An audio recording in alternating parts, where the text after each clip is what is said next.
Thank you, sir. Thank you, Kaustubh. Thank you, Dr. Eagle. We'll move on to the next talk. That's by Dr. Helen Dimaras from Sick Kids, Toronto. She'll be speaking on how can genetics help in the management of retinoblastoma in 2022. Discussant would be Dr. Usha Kim from Aravind Eye Hospital, Madurai.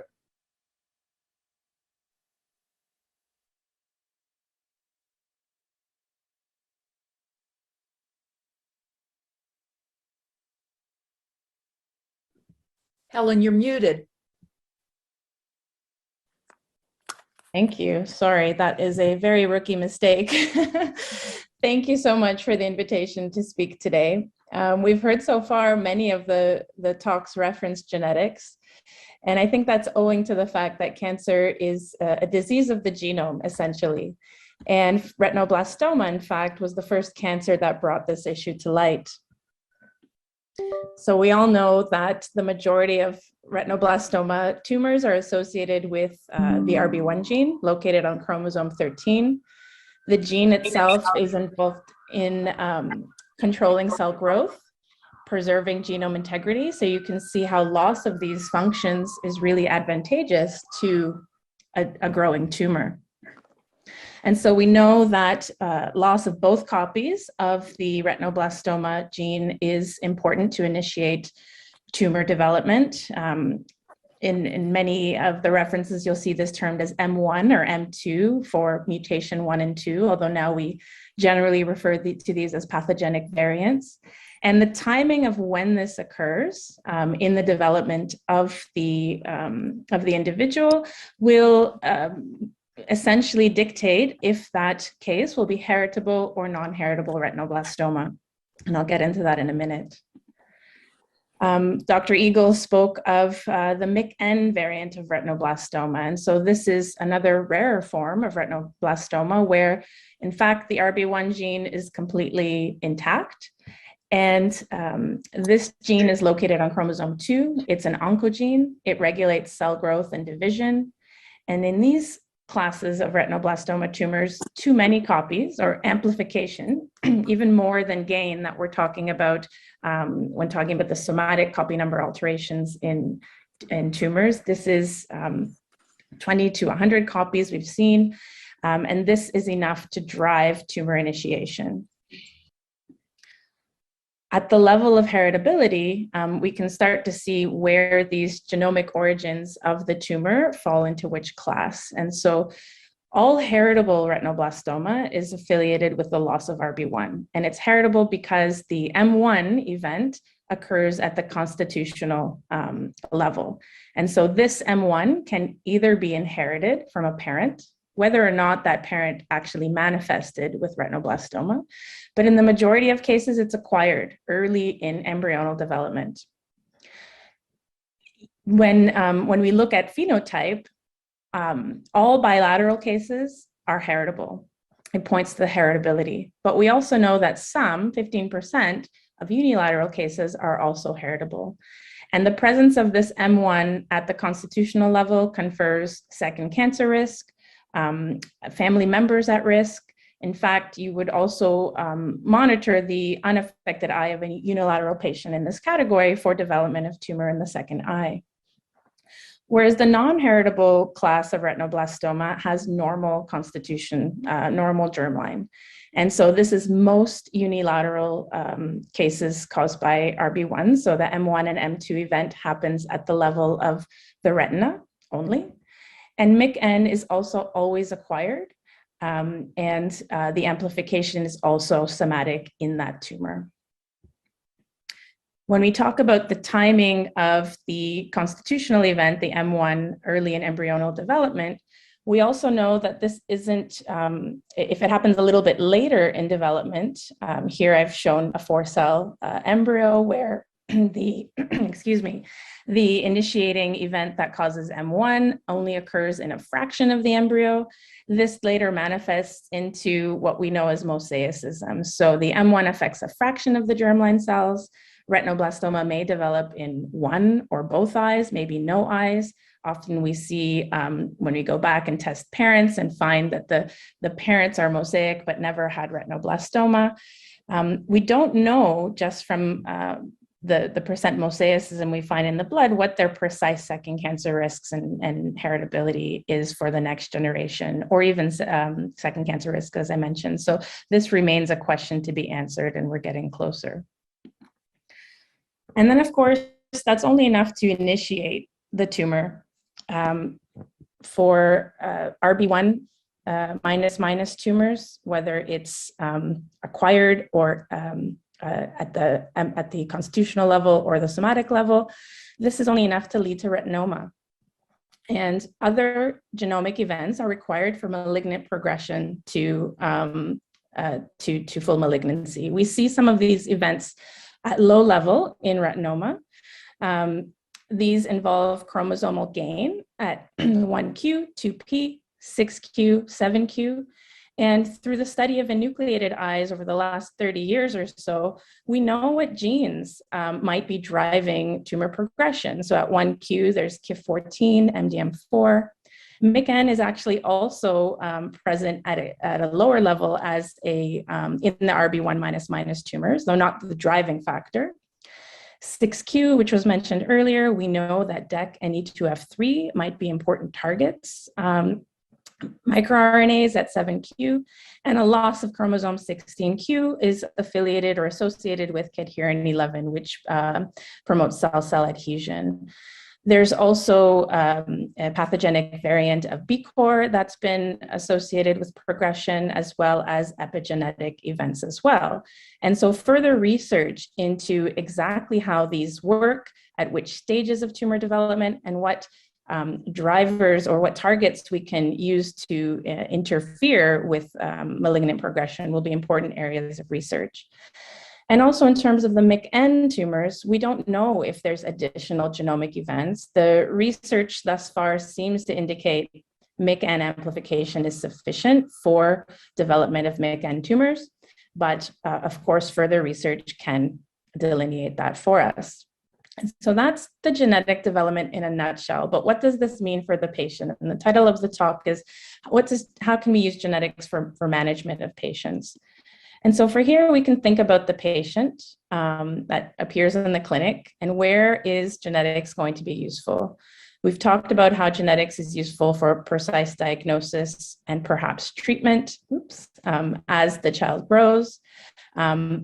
Going back to the parents and identifying their risks and the rest of the family.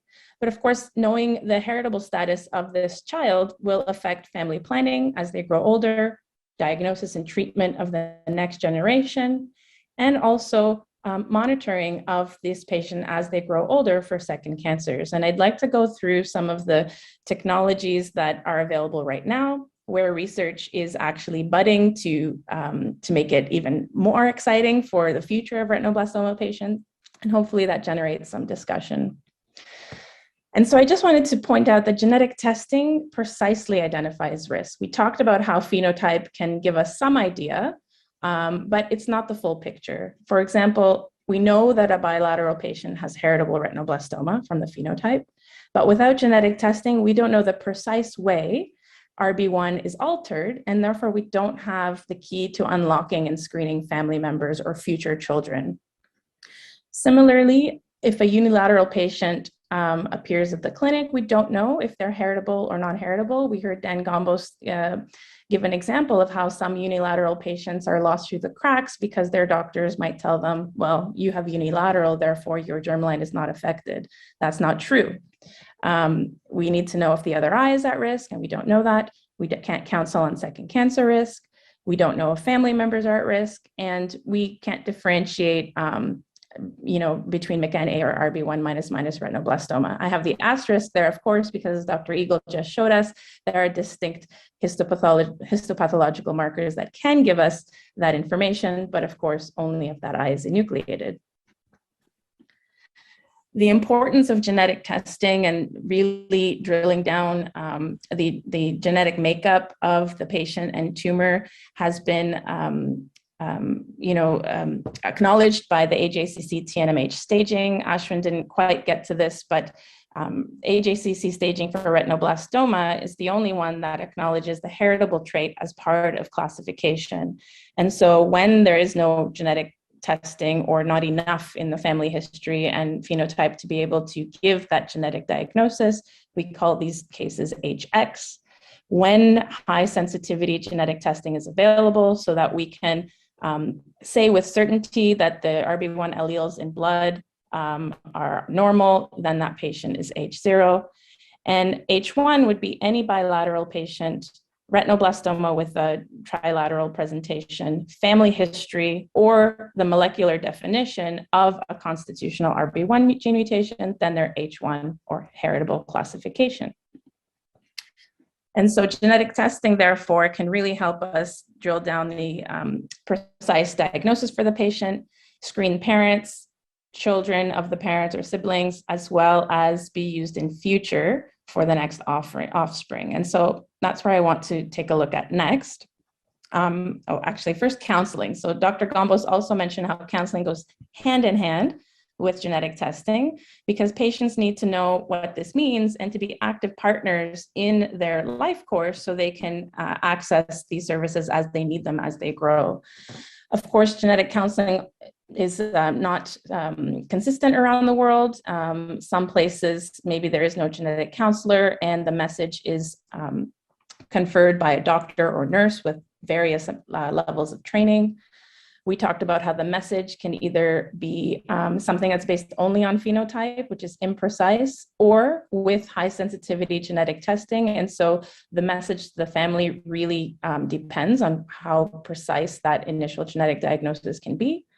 And of course, there's patient-specific factors on how they understand and are able to act on that information. And this depends on sociocultural context and individual levels of stress and coping. As many families have told us, this information is quite difficult to deal with, particularly in a heritable genetic diagnosis. And so here's one example from Kenya, where families collaborated with clinicians to develop a tool, a genetic counseling tool that simplifies the genetic origins of retinoblastoma. It was created in English and in Swahili. And this simplifies the various aspects or various pathways to retinoblastoma by pedigree. And with the help of a practitioner, a nurse, or a clinician, the family's individual genetics can be demonstrated through the use of these visual aids. And this is currently under study. And so back to our patient life course in genetics, I've added the importance of tailored counseling protocols and tools as something that's research and development to support management of the genetics of retinoblastoma. Also, we know from past research that these tumor-specific mutations, or even the RB1 mutation in the case of a non-heritable patient, can be used to screen for metastasis. And also the M3 to MN signature in past has been used to screen for presence of minimal residual disease in patients with high-risk retinoblastoma. And so this can be used alongside traditional histopathology for surveillance of the patient with high-risk disease. As the child grows old, see, I keep skipping ahead. Jessie very, very nicely told us about her work in liquid biopsy. And this actually is a great new step where we can biopsy the tumor as it's being managed and treated before enucleation. And with further research into those M3 to MN events, which we know we can detect through this technique, we could maybe see a future of precision care. And so I've got liquid biopsy here as research and development for management of patients, but also leading to precision care in future as we figure out how to target these markers of advanced disease. And also understand a little bit better what are the responses of the tumor during treatment. Does the genomic profile change or any other biomarkers appearing as treatment proceeds? And so that's a very exciting area of research. Currently, for the next generation, we can do prenatal genetic testing with retinoblastoma. At sick kids, prenatal detection of RB1 is coupled with near-term delivery. We find that there are fewer and smaller tumors than when the child is first screened, leading to simpler treatment and better chance of saving life and vision. Prenatal genetic testing is done either by amniocentesis or chorionic villus sampling. It does have some small risks to the fetus, although quite safe. And in our experience, we can use OCT to detect tumors before they're visible to the naked eye. And our study comparing those with prenatal detection compared to those without shows that the percent avoiding failure is much higher when prenatal detection is coupled with near-term birth. So that's something that's available right now.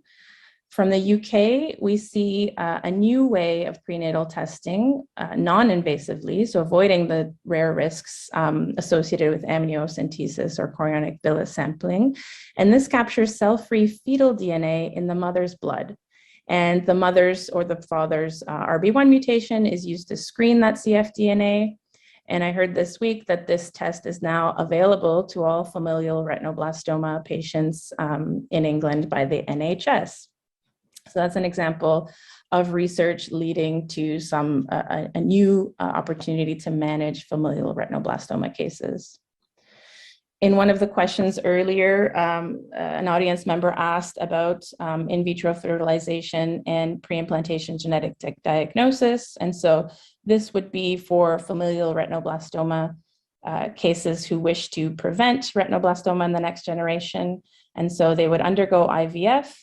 The embryo would undergo a biopsy to screen for the parent's RB1 mutation, and only the unaffected embryos would be implanted, taken to full term, and thereby avoiding retinoblastoma in the next generation. And as we talked with the audience, with the panel, some clinicians would still screen this child just to alleviate any discomfort or worry that something had gone wrong. Of course, there would be nothing to prevent the team from also doing a second genetic test to screen the baby's blood for the familial mutation to know for sure that this child is no longer at risk. And so in this scenario, pre-implantation genetic diagnosis could prevent retinoblastoma in the next generation. And finally, where are we at for second cancer screening as our retinoblastoma survivor grows into adulthood and older age? There's some exciting research coming out of looking at individuals affected by hereditary cancer syndromes. This is the CHARM consortium in Toronto. It's the screen cfDNA in hereditary and high-risk malignancy groups. And the Sick Kids Retinoblastoma team is now working on a collaboration to add retinoblastoma survivors to this consortium. Our survivors are very engaged in Canada in research, and in fact, one of the top priorities is to figure out how to monitor for second cancers. And we've certainly had a lot of research over the years to try to monitor with various imaging modalities. And now we have the very real possibility of screening for circulating tumor DNA throughout the life course of an individual. And that's exciting research coming out. And so here's our summary. We've got a number of available genetic tools in blue, a lot of exciting research that will enhance our abilities to use genetics for optimal care of patients and their future families affected by retinoblastoma. In summary, we've covered the two main ways that retinoblastoma is initiated, either by RB1 loss or MICAN amplification. Genetic testing is important to distinguish between heritable and non-heritable cases and used to screen for at-risk family members. For the next generation, prenatal diagnosis and early delivery can predict retinoblastoma and reduce morbidity. IVF and pre-implantation genetic diagnosis is an option to prevent retinoblastoma in the next generation. And the post-RB1 loss molecular signature is a good surveillance mechanism for disseminated disease, but detected via the liquid biopsy has real potential in future as a prognostic biomarker for eyes undergoing active treatment. And future research really holds promise for molecular second cancer surveillance. Thank you very much. I'd like to acknowledge the Sick Kids RB program, who we talk many times about genetics research and clinical care. That's Ashwin, who now leads the program, taking the torch from Brenda Galley, as well as our new team member, Stephanie Kletke, pediatric oncologist for Ken Sheikh, and our genetic counseling team. Thank you. Thank you so much, Helen. You have been a leader in this field. Wonderful talk. Usha came from Arvind Eye Hospital, Madurai, who will lead the discussion. Thanks, Dr. Helen. That was an excellent, extensive overview of the genetics. I don't think I have much to add to it, only that I can share what we've experienced in the past, I should say a decade, with the experience of doing genetic studies in about 550 probands and their families. So what we found out is that 90% of the we were able to detect the mutation in 90% of bilateral cases, both in the blood and tumor, and about 95% in unilateral cases in tumors, which is the enucleate size. And then had about 20%, this is what I felt was very significant, 20% of the unilateral mutation was found in blood, which means they are the ones who are going to be heritable. So this unilateral again, which only means that we have to do a genetic studies in all the cases, and not just follow the same old principle of bilateral having to do the genetic testing. Absolutely. And I appreciate how you describe the results by separating out the bilateral and the unilateral. I think that's something that's missed in a lot of research that even gets published. And so it's really important to distinguish that sensitivity between testing bilaterals and unilaterals. So for us, it was like we did the entire spectrum from point mutations to whole genome gene deletions. And also we did the MLPA. We found out that we had many of the, reported ones, but apart from that, we had a few, very discrete ones, which were very specific to our particular cohort. So that was something we found out in our, genetic analysis. And we also had a few mosaic variants too. And for the prediction, as far as the clinical implications goes, we were able to predict for the other eye. Then we were able to predict for the sibling, the offspring, the twin. And then we also could do a prenatal testing for the fetus. And to a certain extent, the secondary tumor part, since it was not, the mutations were not in the blood, we were able to tell the parents and the patients sometimes that there may not be a risk of a secondary tumor to a certain extent. And the other interesting finding was we found out 3% of the cases had promoter methylation. So that was another interesting feature we also came across. The only thing I wanted to ask you is, are you doing any work on the chemo-resistant cases? And what is it? Yeah. We aren't at Sick Kids right now, but we are expanding our biobank to collect our cases systematically. Because of course, a lot of research is dependent on studying either, now we have the opportunity through circulating tumor DNA as well as through enucleated eyes. We do have a collection that we would like to study. I think what we're recognizing is we need to be following international standards on the collection and storage of specimens, and only then can we really start comparing between all our different centers. So I think we've taken a little bit of a slowdown to make sure we're matching our, international standards. And this type of study would be really excellent if we can get all our groups around the world involved to really identify the unique genomic characteristics maybe of different patients around the world, which haven't been acknowledged or even studied before.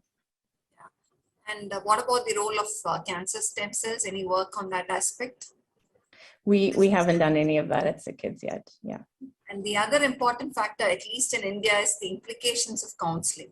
It could have a very bad social implication. So I think it's best to keep the counseling very clear and crisp, because there are many patients who come to us and, Google gives all the information. And there are parents of the grooms and the brides coming and asking the implications. And we'll have to be very, very careful about how we spell out the results. I think that's very important as far as the social implications are concerned. I agree. and cultural implications of genetic counseling. And I think we're going to have to really work with patients who, maybe even families who have familial retinoblastoma cases in different contexts, to tell us what those implications have been for them and advise us on how maybe we alter our protocols. In Canada, our patient engagement group is really helping us in that regard. And in Kenya, we've made some really good advances by really listening to the patient view. It's a give and take. Sometimes we think we have the answers on the clinical side. We're acting to protect our patients, but with some more understanding, perhaps the information we might be withholding because we want to avoid social negative consequences might actually be delivered in a safe way that helps them manage their care better. So that's a huge area of research as well. Thank you so much, Dr. Helen. That was really, thank you. Thank you, Dr. Santosh, if you allow, can I ask one question? Can we just move? Ganga is in a hurry to go to another meeting. Sure. It's okay. It's okay. Carry on, Seema. Is that okay, Ganga? Yeah, of course. Okay. Yeah, This is both for Dr. Dimaras and Dr. Usha. So what is the sequence of your testing? Like, do you do sequencing, MLPA, and also methylation for all your patients, or Yes. methylation only after kind of, the other two turns out to be negative? No, it goes through the same sequence as you mentioned. We would be doing it. Even if you find out some mutations that are part, sequencing doesn't give a full answer. Sometimes you might have to go through all the steps, and then you will have to come up with the final. I'm sure Dr. Helen has. Yeah, so the testing is actually done offsite at Impact Genetics, which used to be called Retinoblastoma Solutions. And they have a variety of techniques to look at the sequence, small deletions. They look for recurrent mutations. They have an algorithm that goes through the, where to start first and deduce, what's likeliest to have a hit first.